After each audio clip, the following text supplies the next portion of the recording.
କନ୍ୟା। ମୁଁ ଗାୟତ୍ରୀ। ଭାବର ଠାକୁର ବୋଲି ସେ ଭାବ ବିନୋଦିଆ। ସବୁ ଅଭାବରେ ଭାବରେ ହାତ ବଢ଼େଇ ଦାସିଆ ହାତରୁ ନଡ଼ିଆ ନେଇପାରେ। ପୁଣି ଭାବରେ ଭାବରେ ଅଇଁଠା ଦାନ୍ତ କାଠିରେ ଘାଣ୍ଟି ଦେଉ ଦେଉ ଖେଚୁଡ଼ି ରାନ୍ଧି ଦେଇଥିଲା କରମା ବାଇ।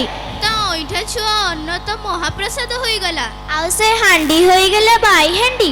ସେ ପରା ଭାବର ଠାକୁର, ତାକୁ ଭାବରେ ଡାକ। ରାଧାରାଣୀର ଭାବ ନେଇ ଡାକ, ସେ ନିଶ୍ଚୟ ଶୁଣିବ। କାଳିଆ ସାଆନ୍ତକୁ କେମିତି ଡାକିଲେ ସେ ଶୁଣିବ ଯେ? ତାହେଲେ ଆସନ୍ତୁ ନା ଆନନ୍ଦର ସହିତ ଉପଭୋଗ କରିବା ଏ ସୁନ୍ଦର ଗୀତଟିକୁ କରତାଳି ମାଧ୍ୟମରେ ମଞ୍ଚ ଉପରକୁ ସ୍ୱାଗତ କରିବା ଆମ ବିଦ୍ୟାଳୟର ଦ୍ୱିତୀୟ ଶ୍ରେଣୀର ଭଉଣୀମାନଙ୍କୁ। ଧନ୍ୟବାଦ।